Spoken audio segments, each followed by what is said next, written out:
KM ದೊಡ್ಡಿ ಸಮೀಪದ ಬೀದರ ಹೊಸಹಳ್ಳಿ 3 ಕೋಟಿ ರೂಪಾಯಿ ವೆಚ್ಚದ ವಿವಿಧ ಅಭಿವೃದ್ಧಿ ಕಾಮಗಾರಿಗಳಿಗೆ ಶಾಸಕ ಕದಲೂರು ಉದಯ್ ಅಧಿಕೃತವಾಗಿ ಗುದ್ದಲಿ ಪೂಜೆಯನ್ನು ನೆರವೇರಿಸಿದ್ದಾರೆ. ಕಳೆದ 15 ವರ್ಷಗಳಿಂದ ನೆನೆಗುದಿಗೆ ಬಿದ್ದಿದ್ದ ಕಾಮಗಾರಿಗಳನ್ನು ಹಂತ ಹಂತವಾಗಿ ಪೂರ್ಣಗೊಳಿಸುತ್ತಾ ಇರುವುದಾಗಿ ಶಾಸಕ ಕದಲೂರು ಉದಯ್ ಅವರು ತಿಳಿಸಿದ್ದಾರೆ. ಇನ್ನು ಕಳಪೆ ಕಾಮಗಾರಿ ಕಂಡುಬಂದರೆ ಕೂಡಲೇ ತನ್ನ ಗಮನಕ್ಕೆ ತನ್ನಿ ಎಂದು ಗ್ರಾಮಸ್ಥರಲ್ಲಿ ಮನವಿಯನ್ನು ಕೂಡ ಮಾಡಿದ್ದಾರೆ. ಇದೇ ವೇಳೆ ವಿಪಕ್ಷ ನಾಯಕ ಆರ್ ಅಶೋಕ್ ಅವರ ಆರೋಪಗಳಿಗೆ ತಿರುಗೇಟನ್ನ ನೀಡಿದ ಅವರು ಶಾಸಕರು ಹಾಗೆ ಸಚಿವರನ್ನ ಖರೀದಿಸಿ ಬಿಜೆಪಿಗೆ ಅಭ್ಯಾಸವಾಗ್ತಾ ಇದೆ. ಇನ್ನು ತಮ್ಮ ಪಕ್ಷದ ಶಾಸಕರು ಯಾರು ಕೂಡ ಮಾರಾಟವಾಗುವುದಿಲ್ಲ ಎಂದಿದ್ದಾರೆ. ಇನ್ನು ಬಿಎಸ್ ಯಡಿಯೂರಪ್ಪ ಅವರು ಮುಂಚೂಣಿಯಲ್ಲಿದ್ದಾಗಲೇ ಬಿಜೆಪಿಗೆ ಬಹುಮತ ಪಡೆಯೋಕೆ ಸಾಧ್ಯವಾಗಲಿಲ್ಲ. ಈಗ ಮತ್ತೆ ಅಧಿಕಾರಕ್ಕೆ ಬರುವ ಆಸೆ ಇಟ್ಕೊಂಡಿರೋದು ಹಾಸ್ಯಾಸ್ಪದ ಎಂದು ಲೇವಡಿಯನ್ನ ಮಾಡಿದ್ದಾರೆ. ಇನ್ನು ಮಂಡ್ಯ ಜಿಲ್ಲೆಯಲ್ಲಿ ಬರಪೀಡಿತ ಎಂದು ಘೋಷಿಸೋಕೆ ಸರ್ವೆ ಕಾರ್ಯ ಆರಂಭವಾಗಿದೆ. ತಮಗೆ ಸಚಿವ ಸ್ಥಾನದ ಆಸೆ ಇಲ್ಲ ಎಂದು ಸ್ಪಷ್ಟಪಡಿಸಿದ್ದಾರೆ. ಕಾರ್ಯಕ್ರಮದಲ್ಲಿ ಬ್ಲಾಕ್ ಕಾಂಗ್ರೆಸ್ ಅಧ್ಯಕ್ಷ ಎಎಸ್ ರಾಜೀವ್, ಡಿಸಿಸಿ ಬ್ಯಾಂಕ್ ನಿರ್ದೇಶಕ ಸಂದೇಶ್ ಅವರು ಸೇರಿದಂತೆ ಹಲವು ಗಣ್ಯರು ಉಪಸ್ಥಿತರಿದ್ದರು.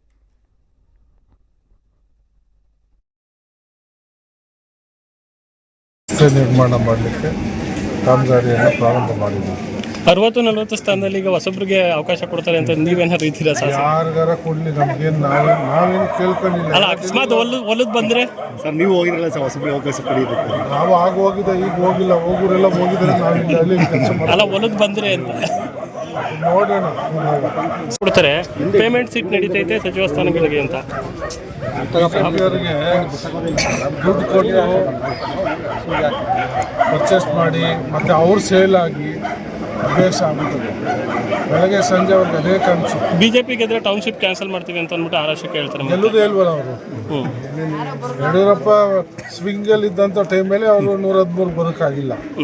ಈಗೆಲ್ಲ ಕಿತ್ತೋಗಿರೋ 3 ಮುಸುಡಿ ಆಗೋಗವೆ, ಎಲ್ಲಿ ಬರ್ತವೆ. ಮಂಡ್ಯ ಜಿಲ್ಲೆನ ಬರಪೀಡಿತ ಘೋಷಣೆ ಏನಾದ್ರು ಮಾಡಿ ಎಲ್ಲ ಚರ್ಚೆ ನಡೀತಾ ಇದೆ, ಅವೆಲ್ಲ ಸರ್ವೆ ನಡೀತಾ ಇದೆ, ಮಾಡ್ತಾರೆ. ಅದನ್ನು ತೀರ್ಮಾನ ತಗೋತಾರೆ. ಕಾಮಗಾರಿ ಪರಿಶೀಲನೆ ಮಾಡಿ ತೀರ್ಮಾನ ತಗೋತಾರೆ. ಕಾಮಗಾರಿಗಳಿಗೆ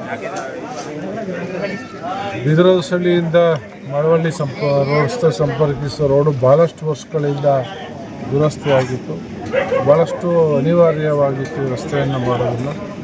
ಇವತ್ತು ಒಂದು 3 ಕೋಟಿ ವೆಚ್ಚದಲ್ಲಿ ಸುಸಜ್ಜಿತವಾದ ರಸ್ತೆ ನಿರ್ಮಾಣ ಮಾಡಲಿಕ್ಕೆ ಕಾಮಗಾರಿಯನ್ನು ಪ್ರಾರಂಭ ಮಾಡಿದ್ದೀವಿ. 60-40 ಸ್ಥಾನದಲ್ಲಿ ಈಗ ಹೊಸಬ್ರಿಗೆ ಅವಕಾಶ ಕೊಡ್ತಾರೆ ಅಂತ ನೀವೇನಾದ್ರು ಇದ್ದೀರಾ ಸರ್? ಯಾರಿಗಾರ ಕೊಡ್ಲಿ, ನಮ್ಗೇನು ನಾವೇನು ಕೇಳ್ಕೊಂಡಿಲ್ಲ. ಅಲ್ಲ, ಅಕಸ್ಮಾತ್ ಒಲ್ಲದ್ ಬಂದ್ರೆ ಸರ್ ನೀವು ಹೋಗಿರಲ್ಲ ಸರ್, ಹೊಸಬ್ರಿಗೆ ಅವಕಾಶ ಪಡೆಯಬೇಕು. ನಾವು ಆಗ ಹೋಗಿದ್ದ, ಈಗ ಹೋಗಿಲ್ಲ. ಹೋಗೋರೆಲ್ಲ ಹೋಗಿದ್ರೆ ನಾವಿಲ್ಲ ಅಲ್ಲಿ ಕೆಲಸ ಮಾಡಿ. ಅಲ್ಲ, ಒಲ್ಲದ್ ಬಂದ್ರೆ ಅಂತ ನೋಡೋಣ. ಕೊಡ್ತಾರೆ. ಪೇಮೆಂಟ್ ಸೀಟ್ ನಡೀತೈತೆ ಸಚಿವ ಸ್ಥಾನಗಳಿಗೆ ಅಂತ ಅವರಿಗೆ ದುಡ್ಡು ಕೊಟ್ಟು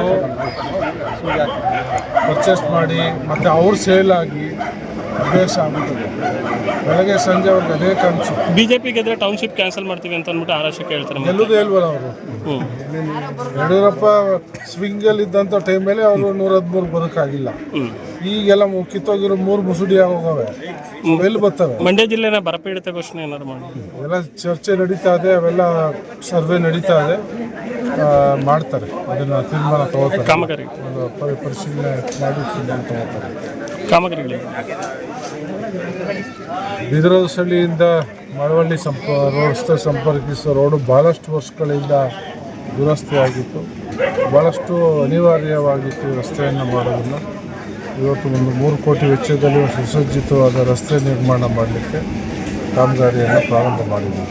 60-40 ಸ್ಥಾನದಲ್ಲಿ ಈಗ ಹೊಸಬ್ರಿಗೆ ಅವಕಾಶ ಕೊಡ್ತಾರೆ ಅಂತ ನೀವೇನಾದ್ರು ಇದ್ದೀರಾ ಸರ್? ಯಾರಿಗಾರ ಕೊಡ್ಲಿ, ನಮ್ಗೇನು ನಾವೇನು ಕೇಳ್ಕೊಂಡಿಲ್ಲ. ಅಲ್ಲ, ಅಕಸ್ಮಾತ್ ಒಲ್ಲದ್ ಬಂದ್ರೆ ಸರ್ ನೀವು ಹೋಗಿರಲ್ಲ ಸರ್, ಹೊಸಬ್ರಿಗೆ ಅವಕಾಶ ಪಡೆಯಬೇಕು. ನಾವು ಆಗ ಹೋಗಿದ್ದ, ಈಗ ಹೋಗಿಲ್ಲ. ಹೋಗೋರೆಲ್ಲ ಹೋಗಿದ್ರೆ ನಾವಿಲ್ಲ ಅಲ್ಲಿ ಕೆಲಸ ಮಾಡಿ. ಅಲ್ಲ, ಒಲ್ಲದ್ ಬಂದ್ರೆ ಅಂತ ನೋಡೋಣ.